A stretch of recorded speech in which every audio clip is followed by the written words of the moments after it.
ओम नमो भगवते वासुदेवाय नमः। हरे कृष्णा। आप सभी के दिन शुभ और मंगल हो। श्री विष्णु भगवान की जय। आज के दिन आप सभी को श्री सत्यनारायण भगवान की कथा पढ़ी अथवा सुनी जाती है। तो आज इस वीडियो में आप सुनेंगे श्री सत्यनारायण भगवान की संपूर्ण कथा, साथ ही आरती। तो आप सभी मनचित और श्रद्धा से इस कथा को जरूर पूरा सुनिएगा। प्रथम अध्याय कथा विस्तार से। एक समय प्राणी के हित चाहने वाले समस्त मुनि परम रमणीय नैमिषारण्य में मन को प्रसन्न करने वाले सभा लगाए थे। उसी समय अति तेजस्वी श्री सूत जी शीशगण सहित हरि नाम करते हुए वहां आए। समस्त शास्त्रों को जानने वाले श्री सूत जी को आते देख महातेजस्वी शौनक मुनि खड़ा हो गए। सब धर्म को जानने वाले श्रेष्ठ सूत जी तथा परम वैष्णव शौनक ऋषि परम शीघ्रता से पृथ्वी पर दंडवत नमस्कार करके शौनक मुनि के दिए गए आसन पर शिष्य सहित अति बुद्धिमान सूत जी बैठ गए। बैठते हुए श्री सूत जी शौनक मुनि को नमस्कार कर हाथ जोड़कर कहे, हे महामहे, हे सर्व सूत जी, इस कलिकाल में मनुष्य को हरि भक्ति किस उपाय से हो, हे भगवान कहिए। क्योंकि कलिकाल में सब प्राणी पाप करने के तत्पर और वेदहीन हो जाएंगे, उनका कल्याण किस प्रकार होगा। इसी पर कलयुग में मनुष्य प्राणों को धारण किए हुए थोड़ी आयु, निर्धन और अनेक पीड़ा से युक्त होंगे। प्रयत्न पुण्य अति परिश्रम से होते हैं। इससे कलयुग में कोई मनुष्य पुण्य न करेगा और सब पुण्य नष्ट होने पर पाप को वृद्धि हो जाएगा। तब इच्छुक ज्ञान वाले हो जाएंगे। तब इच्छुक ज्ञान वाले मनुष्य अपने वंश का सहित नष्ट कर देंगे। हे सूत जी, किस अल्प परिश्रम से थोड़े धन और कुछ समय पुण्य प्राप्त होता है, ऐसा कोई उपाय हम लोग को वर्णन कीजिए, जिसको उपदेश से मनुष्य पुण्य पाप करता है उनका भागी होगा। पुण्य का उपदेश वाला, दयावान, कपट रहित, निष्पाप और निविरोधी, यह 4 प्रकार के मनुष्य नारायण के समान होते हैं। संसार में ज्ञानी होकर जो दूसरों को ज्ञान नहीं देते हैं, उस पर ज्ञान रूपी परमेश्वर प्रसन्न नहीं कभी होते हैं। जो पुरुष रत्न रूपी ज्ञान से दूसरों को संतोष देते हैं, उन मनुष्य को रूप धारण किए नारायण ही जानते हैं। हे महामते, ऐसा कौन व्रत है जिसको करने से मनोवांछित फल की प्राप्ति हो। हम लोगों को सुनने की बड़ी इच्छा है। मुनि श्रेष्ठ, आप वेद गाता है, ज्ञान के गाता है, आप जैसा दूसरा कोई व्रत नहीं दिखाई देता, क्योंकि श्री व्यास जी के आप ही शिष्य हैं। श्री सूत जी बोले, हे मुनि श्रेष्ठ, आप धन्य हो, तुम ही वैष्णव हो, तुम ही आगवान हो, कारण कि सब प्राणियों को सतदेव हित की चाहने वाले हो। हे शौनक सुनो, मैं आपसे उन व्रत कहूँगा जिस व्रत को नारद जी ने श्री लक्ष्मीपति भगवान से पूछे थे और जिस प्रकार भगवान ने नारद जी से कहे। हे ऋषिगण, उस व्रत को सावधान होकर सुनो। इति श्री प्रथम अध्याय समाप्त हुई। प्रेम से कहिए श्री विष्णु भगवान की जय। अब सुनिए दूसरी अध्याय कथा। एक समय नारद जी समस्त प्राणियों की हित की इच्छा से अनेक लोग घूमते घूमते मृत्यु लोक में आए। वहाँ उन्होंने देखा कि सब प्राणी अनेक पीड़ा से युक्त और अनेक योनि में उत्पन्न होकर पाप से दुख पा रहे हैं। यह देखकर विचार किए कि इन लोगों को दुख किस प्रकार दूर हो। ऐसा मन में विचार कर विष्णु लोक चले गए। वहाँ उन्होंने शुक्ल वर्ण 4 भुजाएं, जिन्हें शंख चक्र को धारण किए हैं और वर्णमाला से सुशोभित देवर्षि नारायण हैं, उनको देखकर स्तुति करने लगे। नारद जी बोले, हे महाराज, आप वचन और मन से न कहे न धारण करने योग अत्यधिक शक्ति युक्त और निर आत्मा है। हे महाराज, आप सब प्राणियों को उत्पन्न करता और भक्तों को दुख को नाशक है। यह स्तुति सुनकर श्री भगवान विष्णु जी बोले, हे नारद, तुम किस काम के लिए आए हो? तुम्हारे मन में क्या है? हमें पूछो, वह हम कहेंगे। श्री नारायण जी बोले, मृत्यु लोगों के सब प्राणी अनेक योनि से उत्पन्न होकर निज पाप कर्म से सकलित हो रहे हैं। हे महाराज, जिस छोटे उपाय से उनका क्लेश दूर हो वह उपाय मैं सुनना चाहता। भगवान बोले, समस्त जनों पर कृपा करके तुम धन्य हो। बहुत ही अच्छी प्रश्न पूछे हैं, जिसके करने से मनुष्य मोह से छूट जाएगा। मैं ऐसा व्रत कहता हूँ, सुनो। हे नारद, व्रत तीनों लोगों में अति दुर्लभ है। वह आज आपके कहने से प्रकाशित कर रही हूँ। वह व्रत सत्यनारायण व्रत है, जिसको विधि पूर्वक करने से इस लोक में सुख और परलोकों में मोक्ष मिलता है। यह सुनकर नारद जी बोले, इस व्रत को क्या फल है और पूर्व में किसने किया था? किस समय व्रत को करना चाहिए? आप विस्तार पूर्वक कहिए।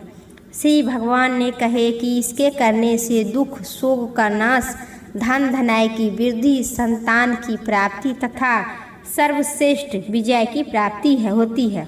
इस व्रत से मनुष्य भक्ति श्रद्धायुक्त किसी भी दिन सैया काल में सत्यनारायण भगवान की पूजा करे और अपने भाई बंधु तथा ब्राह्मणों के साथ धर्मयुक्त सवा शेर उत्तम नैवेद्य लगाकर करे। नैवेद्य में केले के फल, घी, दूध और गेहूं का चूरमा लावे। गेहूं का चूरमा न हो तो चावल के चूरमा, खरा अथवा गुड़ मिलावे। सवा पाव अथवा सवा शेर के हिसाब से मिलाकर भक्ति से सत्यनारायण भगवान का नैवेद्य लगावे। बंधुओं के साथ तथा कथा सुनकर ब्राह्मणों को भोजन कराकर दक्षिणा दे। श्री सत्यनारायण भगवान को प्रसाद अपने भाई बंधु के साथ खाकर रात्रि में नित्य गीत करें।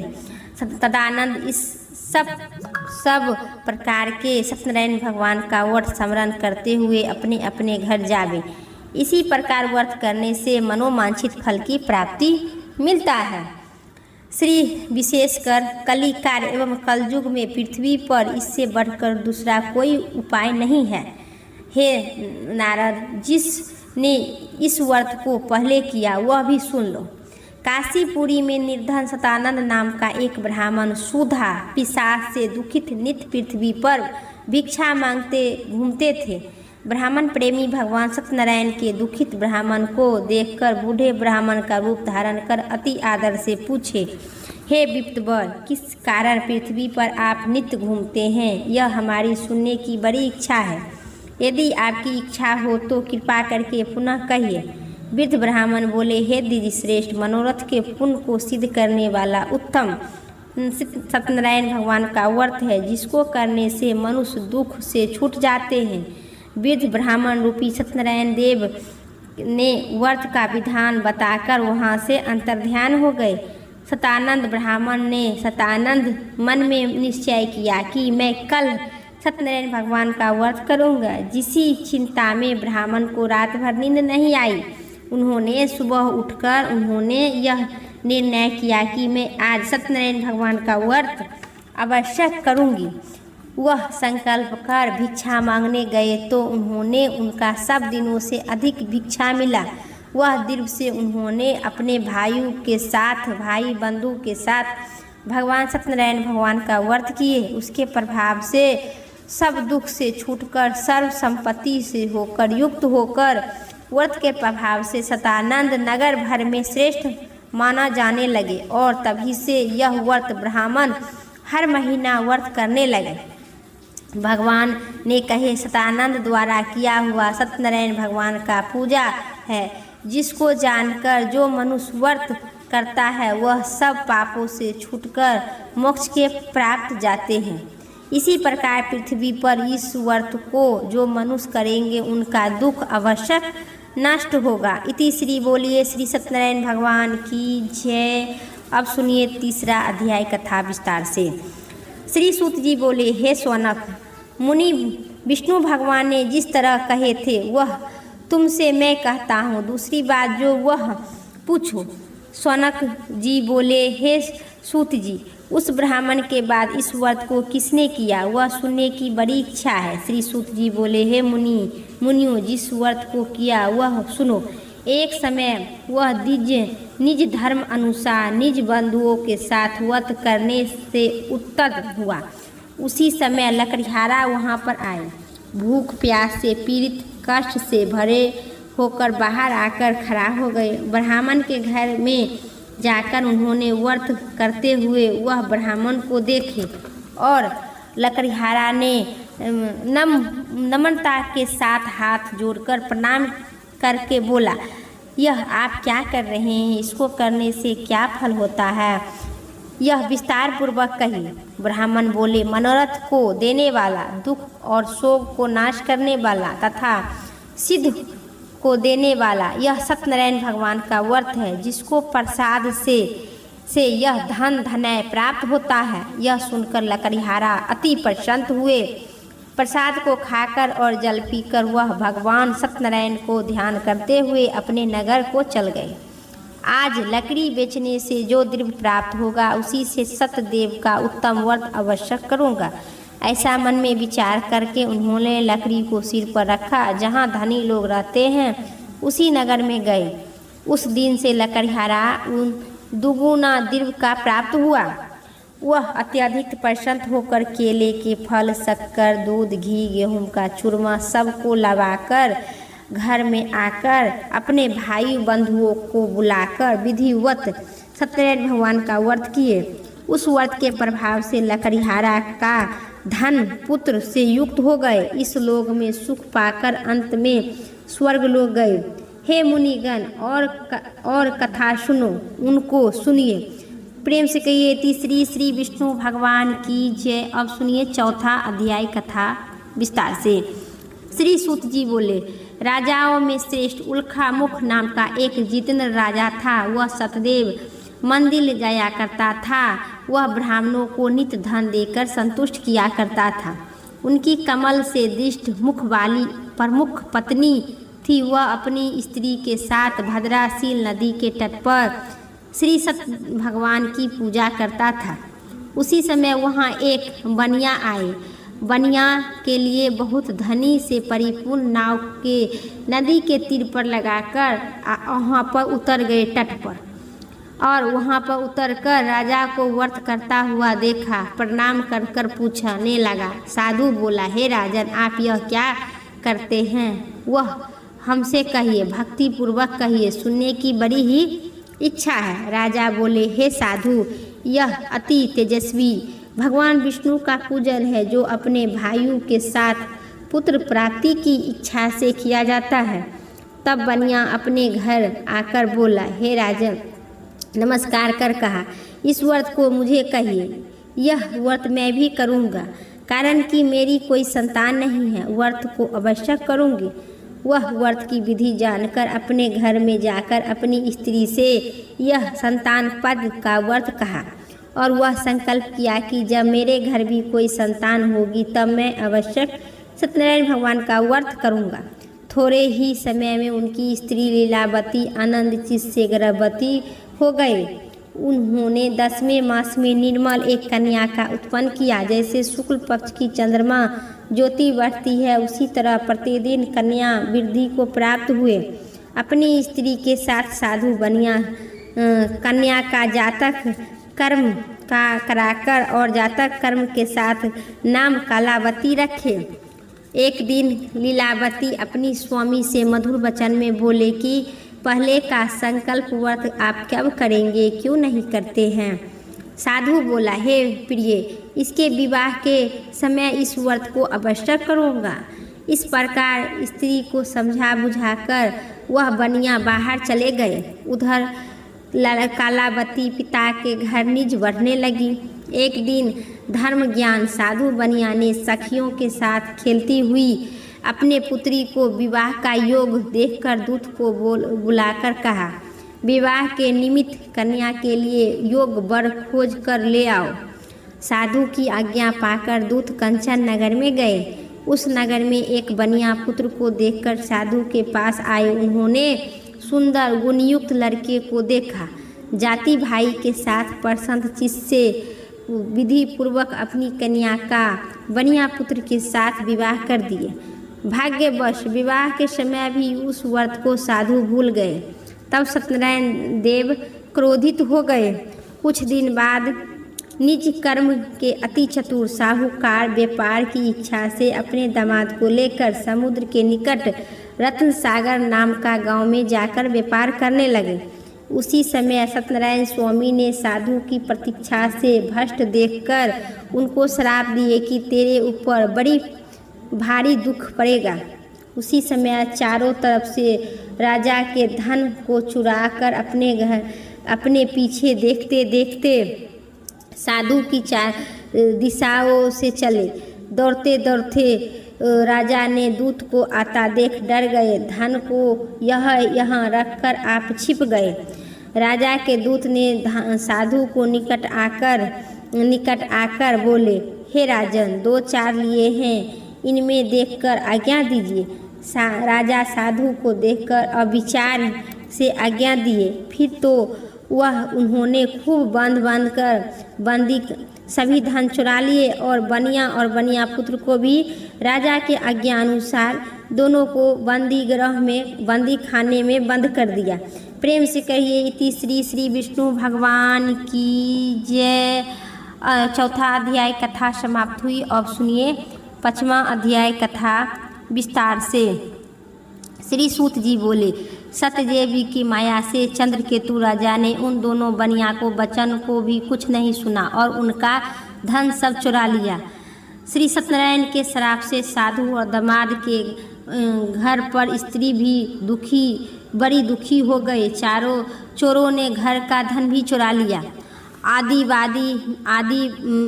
पीड़ित और भूखी प्यासी लीलावती अन्न की चिंता से घर घर घूमने लगी। वह सत्यनारायण भगवान के व्रत को देखकर कथा सुनकर निज मनोरथ को मांगी और प्रसाद को खाकर कुछ रात्रि शेष अपने घर गई। लीलावती अपनी कन्या को धिक्कार कर कहने लगी, हे पुत्री, इतनी रात तक तुम कहाँ गई थी? तेरे मन में क्या है? तब कन्या माता का सत्य वचन बोली, हे माता जी, मनोरथ को परिपूर्ण करने वाला सत्यनारायण भगवान का व्रत को ब्राह्मण के घर देखी हूँ। लीलावती कन्या कालावती को वचन सुनकर सत्यनारायण भगवान का व्रत करने के लिए संकल्प लिए। पतिव्रता साधु की स्त्री अपने कन्या सहित बंधुओं भाई बंधु के साथ सत्यनारायण भगवान का व्रत किए। उन्होंने सत्यनारायण देव से दिव्य वर मांगे, हे सत्यनारायण देव, हमारे पति और दामाद जल्द ही अपने घर आवे। मेरे पति और दामाद जल्द अपराध को आप क्षमा करे योग है, अतः क्षमा कीजिए। इससे सत्यनारायण स्वामी संतुष्ट हो गए और चंद्रकेतु राजा को स्वप्न में दिखाई दिए कि हे राजन, कल सवेरे सज्जनों बनिया को छोड़ देना और उनका धन भी जो लिया तुमने सो भी दे देना, नहीं तो हम धन पुत्र सहित तेरा राज नष्ट कर दूंगा। यह बात राजा से कहकर सत्यनारायण स्वामी प्रभु अंतर्ध्यान हो गए।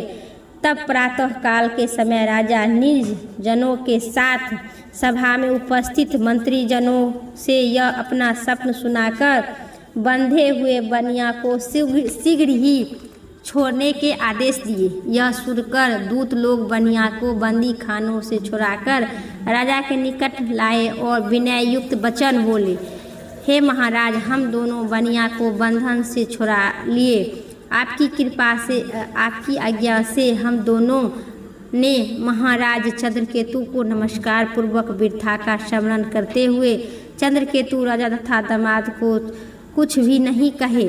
बनिया पुत्र को देखकर राजा आदर से बोले, महाभाग्यवश तुमको बड़ा दुख मिला, अब आपने भय न करना। इस प्रकार राजा ने कहकर उन दोनों को हाथ पैर के बेड़ी कटवाकर और छन कर्म कराकर फिर वस्त्र और आभूषण देकर बनिया को अत्यधिक संतुष्ट किए। पहले जितना धन लिए थे उसे भी दुगुना धन देकर आभूषण देकर अपने आप घर जावे। दोनों बनिया और दामाद को नमस्कार कर आपकी कृपा से हम दोनों घर जाते हैं। श्री सूत जी बोले, हे ऋषि, मैं एक और कथा सुनाता हूँ, उसे भी ध्यान पूर्वक सुनिए।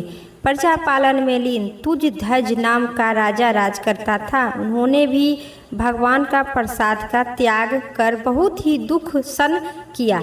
एक बार वन में जाकर वन में पशु को मारकर बड़े पेड़ के नीचे आया। वहाँ उन्होंने ग्वाले की भक्ति भाव से अपने भाई बंधु सहित सत्यनारायण भगवान का पूजा कर रहे थे। अभिमान बस राजा ने उन्हें देखकर भी पूजा स्थान पर नहीं गया और न ही उन्हें भगवान को नमस्कार किया। ग्वाले ने राजा को प्रसाद भी दिया, लेकिन उन्होंने प्रसाद का भी नहीं खाया और नहीं प्रसाद वहीं पे छोड़कर गिराकर अपने राज्य चला आया। जब वहाँ नगर में पहुँचा तो वहाँ सब कुछ तहस नहस हुआ था। तब राजा समझ पाए कि शीघ्र ही वहीं फिर पहुँचकर सब ग्वाल वाले के साथ भगवान सत्यनारायण भगवान की पूजा किए और पूजा कर प्रसाद खाकर श्री सत्यनारायण भगवान की कृपा से राजा को सब कुछ पहले की जैसा हो गया। भगवान की कृपा से सब कुछ ठीक ठाक हो गया। दीर्घ काल तक सुख भोगने के बाद मरने उपरांत उस राजा को स्वर्ग की प्राप्ति हुई। जो मनुष्य परम दुर्लभ इस व्रत को करेंगे तो भगवान सत्यनारायण की अनुकंपा से उन्हें धन धनय की प्राप्ति होगी, निर्धन धनी हो जाएंगे और भय मुक्त होकर जीवन जिएंगे। संतानहीन मनुष्य को संतान सुख मिलता है, निसंतानी को संतान की प्राप्ति होती है और जो सारे मनोरथ होते हैं सभी परिपूर्ण हो जाते हैं। पर मानव अंत काल में वैकुंठ धाम को जाते हैं। इसी प्रकार से सत्यनारायण भगवान को जो पूजा कलयुग में इससे बढ़कर कोई नहीं है।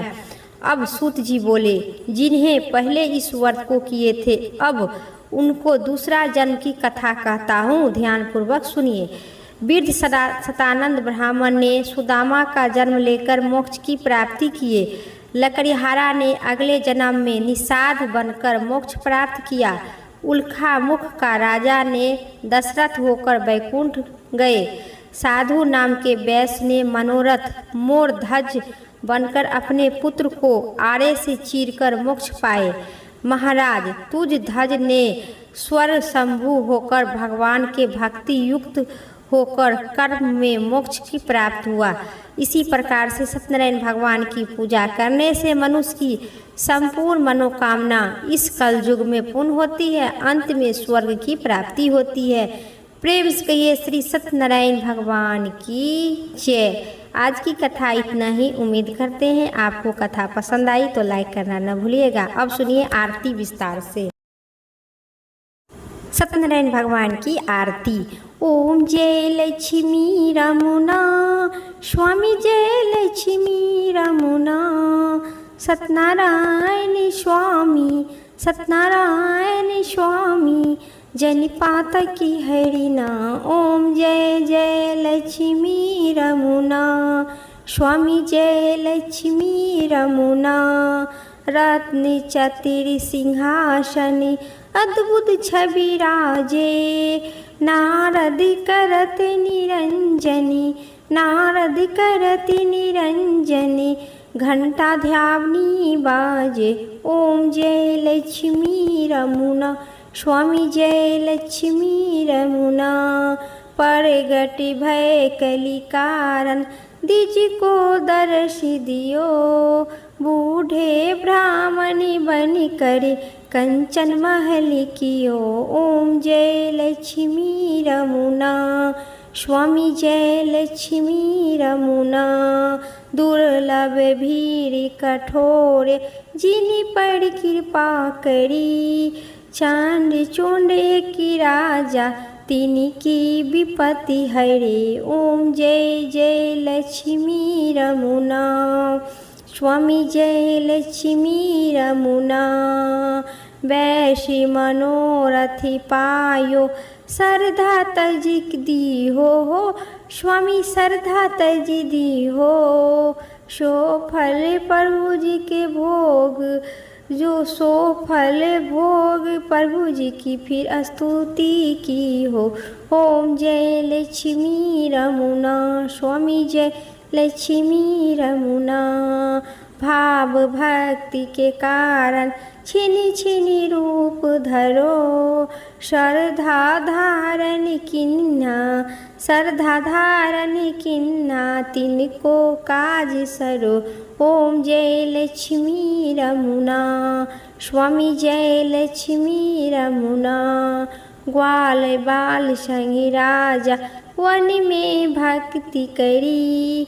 मनुवांछित फल दी हो दीन दयाल हरि। ओम जय लक्ष्मी रमुना स्वामी जय लक्ष्मी रमुना। पर चढ़ती प्रसाद सब कदली फल नेवा। धूप दीप तुलसी से राजति सत देवा।